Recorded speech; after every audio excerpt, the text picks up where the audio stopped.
चलिए आज जानते हैं केमिकल रिएक्शंस एंड इक्वेशंस के बारे में। केमिकल रिएक्शंस होता क्या है, दूसरा इक्वेशंस क्या होता है। केमिकल रिएक्शंस की बात करें तो इसके अंदर केमिकली चेंज होगा। पहली बात, केमिकली चेंज किसे कहते हैं। केमिकली चेंज में ये होता है कि जब किसी भी सब्सटेंस को दूसरे में डाइवर्ट करते हो, फिर दोबारा वो नया ही सब्सटेंस बनता है, फिर दोबारा वो सब्सटेंस को नहीं बना सकते हो जिस सब्सटेंस को तुमने डाइवर्ट कर चुका है। जैसे अगर हम पेपर को लेते हैं, पेपर को जलाने के बाद राख बन जाता है, राख बनने के बाद उसको डाइवर्ट नहीं कर सकते उसको पेपर के अंदर। मतलब जब भी पेपर को जलाते हो वो डाइवर्ट किस में होता है, एस में। तो एस से डाइवर्ट करके इसको फिर पेपर में नहीं डाइवर्ट कर सकते हो। अब जानते हैं इसके अंदर कुछ पॉइंट्स के बारे में। केमिकल इक्वेशंस, दूसरा है टाइप ऑफ केमिकल रिएक्शंस, तीसरा है ऑक्सीडेशन एंड रिडक्शन, चौथा है कोरोजन और पांचवा है रेसिडिटी। तो केमिकल रिएक्शंस डिपेंड किसी पे करता है, इनको जानते हैं। पहली बात जैसे कि चेंज इन स्टेट, दूसरा है चेंज इन कलर, तीसरा है इवोल्यूशन ऑफ गैस, चौथा change in temperature. Change in state की बात करें तो इसके अंदर स्टेट चेंज होगा। स्टेट चेंज का मतलब डायरेक्ट आता है कि जब कभी भी किसी चीज को आप अगर लिक्विड रहा उसको सॉलिड में कन्वर्ट कर दिया, सॉलिड रहा लिक्विड में कन्वर्ट कर दिया, वो मेरे लिए क्या कहलाएगा, स्टेट चेंज। जैसे कि दूध को लेते हो शाम के वक्त और सुबह तक में वो क्या करता है, जब उसके अंदर कुछ रिएक्शन करने के लिए केमिकल डाल देते हो वो दही में तब्दील हो जाता है। उसी तरह चेंज इन कलर की बात करें, जब दूध के अंदर चाय पत्ती डालते हो तो उसका जो क्या होता है, कुछ देर के बाद अगर हीटिंग इफेक्ट डालते हो वो क्या चीज में तब्दील हो जाता है, टी के अंदर, चाय के अंदर, जिसके अंदर क्या होता है, कलर चेंज होता है। और तीसरी बात आता है evolution of gas. Evolution of gas की बात करें तो गैस का बाहर निकलना, किसी भी रिएक्शन के द्वारा गैस का बाहर निकलना ही क्या कहलाएगा मेरे लिए, इवोल्यूशन ऑफ गैस। जैसे कैल्शियम को पानी के साथ मिलाते हो तो इसके साथ क्या निकलता है, बबल्स निकलता है, बबल्स के द्वारा हाइड्रोजन गैस बाहर निकलता है, उसको क्या कह सकते हो, इवोल्यूशन ऑफ गैस। और चौथी बात है चेंज इन टेम्परेचर। जब टेम्परेचर के अंदर चेंजिंग आएगा, जैसे सर्फ एक्सेल को ले लेते हैं, जब उसको पानी के साथ मिक्सअप करते हैं तो क्या होता है, गर्मपन आ जाता है उसके अंदर। मतलब पहले वो ठंडा था और दूसरी बार में क्या हो गया, वो गर्म हो गया। अब आता है कुछ और चीज को जानते हैं। पहली बात रिएक्टेंट, दूसरी बात प्रोडक्ट्स को जानते हैं। रिएक्टेंट की बात करते हैं तो रिएक्टेंट किसे कहते हैं, जब भी हम किसी सामान को लेकर रिएक्शन करवाते हो उसे रिएक्टेंट कह सकते हो। जैसे रिएक्शन करवाने से पहले हमने नींबू को लिया, चीनी को लिया और पानी को लिया, ये मेरे लिए रिएक्टेंट कहलाएगा। उसी तरह से जब ये तीनों को मिलाते हो उस मिलाने के क्रम को रिएक्शंस कहते हो। जब ये तीनों मिल के कुछ नया बन जाता है उसे प्रोडक्ट कहते हो। जैसे सिरप बन गया, मतलब शरबत बन गया, तो वो क्या मेरे लिए कहलाएगा, प्रोडक्ट कहलाएगा। जब भी कभी किसी भी सामान को लेते हो, जैसे लेमन, शुगर और वाटर को लेते हो, उसको LHS में रखते हैं, लेफ्ट हैंड साइड में रखते हैं, और जो चीज बन जाता है उसको RHS में रखते हैं। अब आता है केमिकल इक्वेशन। केमिकल इक्वेशन किसे कहते हैं, पहला पॉइंट सही है आपका। पहला पॉइंट के अंदर हम पहली बात को जानते हैं, writing a chemical equation. Chemical equation को कैसे आप लिख सकते हो। पहली बात मैग्नीशियम है, दूसरा ऑक्सीजन है। ये दोनों केमिकल को अगर लेते हो और मिलाने की कोशिश करते हो तो क्या बनता है, एक केमिकल दूसरा, जिसका नाम है मैग्नीशियम ऑक्साइड। जब ये बनता है तो इसको बनाने की जो विधि होती है, इनके वैलेंसी को देख देख कर हम क्या करते हैं, मैग्नीशियम ऑक्साइड को डायरेक्ट करके इक्वेशन में लिखते हैं। इसका एक रूल आता है, क्रीज क्रॉस रूल। जब भी मैग्नीशियम का अगर वैलेंसी आया उसके जस्ट सामने लिखते हैं, ऑक्सीजन का वैलेंसी आता है उसके जस्ट सामने लिखते हैं, और दोनों को एक दूसरे से इंटू वाला निशान से क्रीज क्रॉस कर देते हैं। मतलब क्रॉस करके Mg को 4 से जोड़ते हैं, O को भी 4 से जोड़ देते हैं। जब दोनों Mg4 मिल जाता है, ऑक्सीजन भी 4 मिल जाता है, तो दोनों के बीच में हम क्या करते हैं, एक डिवाइड का रूल अपनाते हैं और दोनों को डिवाइड करने की कोशिश करते हैं। जब 0 आ जाता है तो कंप्लीटली उसको MgO लिख देते हैं। जब 0 नहीं आता है, या तो 2 आता है किसी की तरफ या तो किसी की तरफ 1 आता है, उसको उसके साथ जोड़ देते हैं। बैलेंस केमिकल इक्वेशंस को, बैलेंस का मतलब होता है बैलेंस करना। बैलेंस का डायरेक्ट मीनिंग आता है, जैसे कि आपके दाएं हाथ में जितना उंगली है उतना ही आपके बाएं हाथ में उंगली होना चाहिए। 5 उंगली आपके दाएं हाथ में है और 5 उंगली आपके बाएं हाथ में, तो ये क्या कहलाएगा मेरे लिए? बैलेंस कहलाएगा। अगर आपके हाथ में 4 उंगली है और दूसरी हाथ में 5 उंगली है तो ये बैलेंस नहीं कहलाएगा। बैलेंस केमिकल इक्वेशन के अंदर आपको सिर्फ और सिर्फ बैलेंस करना होता है। जैसे कि जिंक है, यहाँ पर जिंक 1 है तो हमने 1 लिख दिया, हाइड्रोजन 2 है तो हाइड्रोजन को 2 लिख दिया, उसी तरह सल्फर 1 है तो सल्फर को 1 लिख दिया, ऑक्सीजन 4 है तो ऑक्सीजन को 4 लिख दिया। उसी तरह जिंक है, प्रोडक्ट की साइड में देखें तो इसके अंदर जिंक कितना है? 1 है तो 1 लिख दिया। उसी तरह से सल्फर 1 है तो 1 लिख दिया, हाइड्रोजन 2 है तो 2 लिख दिया, उसी तरह ऑक्सीजन 4 लिख दिया। तो ये मेरे लिए क्या कहलाता है? Balance chemical equation. जो बैलेंस होता है उसे बैलेंस केमिकल इक्वेशन कहते हैं। मतलब दोनों ही साइड में, रिएक्टेंट की साइड में और प्रोडक्ट दोनों ही साइड में क्या होना चाहिए? बराबर बराबर मात्रा में होना चाहिए। इसी को बैलेंस केमिकल इक्वेशन कहते हैं। तो आप भी बैलेंस कर सकते हैं इसी टाइप से, जिस टाइप से हमने रिएक्टेंट को एक साथ लिखा और प्रोडक्ट को एक साथ लिखा, इसी टाइप से आप क्या कर सकते हो? कंप्लीटली हर एक रिएक्शन को बैलेंस भी कर सकते हो। टाइप ऑफ केमिकल रिएक्शन, पहला आता है कॉम्बिनेशन रिएक्शन, दूसरा आता है डीकम्पोजिशन रिएक्शन, तीसरा आता है डिस्प्लेसमेंट रिएक्शन, चौथा आता है डबल डिस्प्लेसमेंट रिएक्शन और पांचवा ऑक्सीडेशन एंड रिडक्शन। अब जानते हैं पहले के बारे में, कॉम्बिनेशन रिएक्शन किसे कहते हैं? जब दो या दो से अधिक रिएक्टेंट को एक साथ जोड़कर एक सिंगल प्रोडक्ट बनाते हो उसे हम क्या कहते हैं?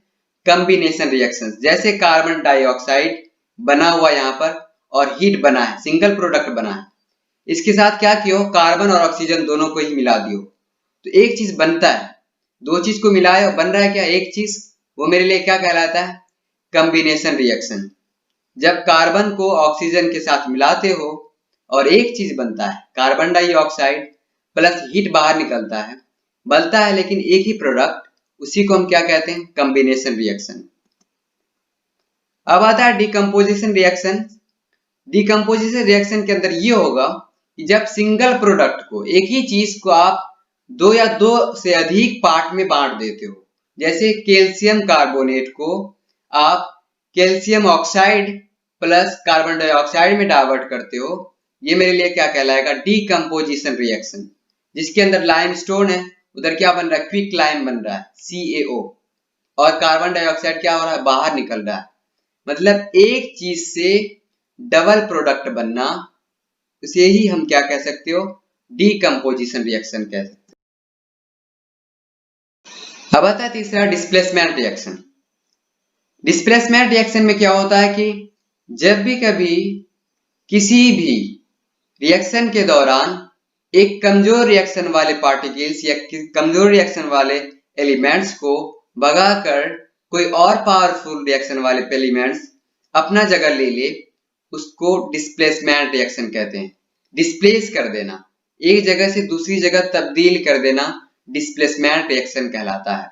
जैसे कि फेरस को लेते हैं और कॉपर सल्फेट को, जब दोनों को ही मिलाते हैं, पहले क्या होता है कि कॉपर सल्फेट एक साथ होता है और इसके अंदर फेरस जो है अलग होता है, लेकिन आखिरकार जब रिएक्टेंट की बात करें, प्रोडक्ट की बात करें, इसके साथ में क्या होता है कि फेरस और सल्फेट के साथ क्या कर लेता है? रिएक्शन कर लेता है और कॉपर अलग बन जाता है। मतलब इसके अंदर जो पावरफुल होता है वो रिएक्शन सल्फेट के साथ कर लिया और जो कमजोर हुआ वो उसको भगाकर दूसरा जगह दे दिया। मतलब यहाँ पे फेरस क्या किया? सल्फेट के साथ मिल गया, लेकिन कॉपर को क्या कर दिया? सल्फेट के साथ से भगा दिया। इसको क्या कह सकते हो? डिस्प्लेसमेंट रिएक्शन कह सकते हो। डिस्प्लेसमेंट रिएक्शन के अंदर सिर्फ और सिर्फ ये जानते हैं कि किसी भी केमिकल रिएक्शन को कोई और हायर पावर वाला एलिमेंट आकर उसको डिस्प्लेस कर देता है, एक जगह से दूसरी जगह तब्दील कर देता है। अब आता है double displacement reaction. Double displacement reaction में आता है ये चीज कि जब भी कोई भी एलिमेंट दूसरे एलिमेंट को रिएक्ट करता है, लेकिन क्या करता है, जैसे कि सोडियम सल्फेट है यहाँ पर और बेरियम क्लोराइड है, तो सोडियम क्या करता है? क्लोरीन के साथ मिल जाता है और बेरियम सल्फेट के साथ मिल जाता है। यहाँ पर हमने एक सजेशन दे दिया है ए के साथ। ए क्या करता है? एक एक्स के साथ रहता है, बी क्या रहता है? वाई के साथ। जब रिएक्शन कंप्लीट होता है तो बी क्या करता है? एक्स के साथ मिल जाता है और एक इसके साथ मिल जाता है y के साथ मिल जाता है। डबल डिस्प्लेसमेंट में दोनों ही डिस्प्लेस होगा, मतलब सोडियम क्लोराइड के साथ मिल जाएगा, उसी तरह बेरियम सल्फेट के साथ मिल जाएगा। इसी को क्या कर सकते हो, डबल डिस्प्लेसमेंट रिएक्शन, जिसके अंदर डबल डबल डिस्प्लेसमेंट हो। अब आता है ऑक्सीडेशन एंड रिडक्शन। इनको जानते हैं। इनको जानने से पहले यह आना है कि जब भी कभी ऑक्सीजन किसी भी चीज से मुलाकात करेगा उसे ऑक्सीडेशन कहते हैं। जब भी किसी चीज से ऑक्सीजन बाहर निकलता है उसे रिडक्शन कहते हैं। और यहाँ पे कोपर के साथ ऑक्सीजन क्या कर रहा है, मिक्सअप हो रहा है, मतलब कोपर का क्या हो गया, इसके अंदर ऑक्सीडेशन हो गया। उसी तरह से यहाँ पर कोपर ऑक्सीडाइज है और क्या है, हाइड्रोजन ऑक्सीडाइज नहीं है। इधर जाकर क्या होता है, कोपर रिड्यूस कर जाता है, ऑक्सीजन को छोड़ देता है, ऑक्सीजन को दे देता है हाइड्रोजन को, तो क्या कहलाता है, कार्बन हाइड्रोजन ऑक्सीडाइज कहला जाता है। लेकिन कोपर क्या कहलाया जाता है, रिड्यूस, क्योंकि कोपर क्या करता है, अपने ऑक्सीजन को छोड़ देता है। और हाइड्रोजन क्या करता है, ऑक्सीडाइज हो जाता है, मतलब ऑक्सीजन के साथ मिल जाता है। जो भी चीज ऑक्सीजन के साथ मिल जाए उसे ऑक्सीडेशन कह सकते हो। जिस चीज से ऑक्सीजन बाहर निकल जाए उसको रिडक्शन कह सकते हो। अब आता है तीसरा point, oxidation reaction in everyday life. हमारे लाइफ के अंदर ऑक्सीडेशन रिएक्शन कैसे कैसे होता है। पहला पॉइंट आता है कोरोजन एंड रस्टिंग। दूसरा पॉइंट आता है rancidity, oxidation of fat, oil and Kurkure. जानते हो कुरकुरे, तो इनके बारे में जानते हैं। कोरोजन की बात करते हैं। कोरोजन जो होता है आम, मतलब कि सभी टाइप के एलिमेंट्स में लग सकता है। लेकिन रस्टिंग की बात करते हैं, ये सिर्फ और सिर्फ आयरन में लगेगा। कॉपर के अंदर ग्रीन कलर का कोटिंग चढ़ जाना कोरोजन कहलाएगा, और भी किसी चीज के अंदर जंग लग जाना कोरोजन कहलाएगा। सिर्फ और सिर्फ लोहा के अंदर कोरोजन मतलब कि रस्टिंग का लगना, मतलब कि उसके अंदर जंग लगना रस्टिंग कहलाएगा। रेडिश ब्राउन कलर का कोटिंग चढ़ना किसी भी आयरन के, लोहे पर, यानी आयरन से बने हुए किसी भी चीज पर, लोहे पर, तो वो क्या कहलाएगा मेरे लिए, रस्टिंग कहलाएगा। उसी तरह बी वाला पॉइंट रैंसिडिटी। रैंसिडिटी की बात करते हैं तो oxidation of fat, oil and Kurkure की बात करते हैं। यहाँ पे फैट ऑयल की बात कर लें, इसके अंदर ये बात कर रहे हैं कि रैंसिडिटी का डायरेक्ट मीनिंग आ जाता है कि किसी भी चीज के अंदर हवा लग जाना। जैसे कुरकुरे के अंदर हवा लग जाता है तो वो क्या हो जाता है, खाने में मजा नहीं देता है, तो उसको क्या कर सकते हो, रैंसिडिटी कह सकते हो। उसी तरह से फैट ऑयल, फैट ऑयल की बात करें तो इसके अंदर भी अगर हवा लग जाता है तो ये क्या हो जाता है, इसके अंदर फुफंद आ जाता है। क्या आ जाता है, फुफंद आने के बाद क्या होता है, ये पूरी की पूरी जो तेल होती है, या तो ऑयल होती है, या तो आपको कहें डालडा होती है, ये क्या हो जाती है, खराब हो जाती है। इसी को रैंसिडिटी कहते हैं। रैंसिडिटी का डायरेक्ट मीनिंग ये आता है कि किसी चीज के अंदर हवा लग जाना। जैसे मुढ़ी आप घर के अंदर इस्तेमाल करते हो, मुढ़ी जो है वो क्या होता है, आपके घर के अंदर इस्तेमाल करने के बाद वो मुढ़ी डाइवर्ट होकर जब हवा लग जाता है तो वो क्या हो जाता है, खराब हो जाता है, खाने में कुछ टेस्ट उसका कुछ अलग आ जाता है। उसी को रैंसिडिटी कहते हैं, जो आपके एवरीडे लाइफ के अंदर पता है आपको कि कैसे कैसे होता है। अब आपको, हमको विश्वास होगा कि आपको समझ आ चुका होगा पूरी की पूरी क्लास। अगर आ गया है तो कंप्लीट है कि आप नीचे के अंदर एक कमेंट को जरूर दें, और दूसरी बात है कि आप जरूर हमारे क्लास को सब्सक्राइब करें।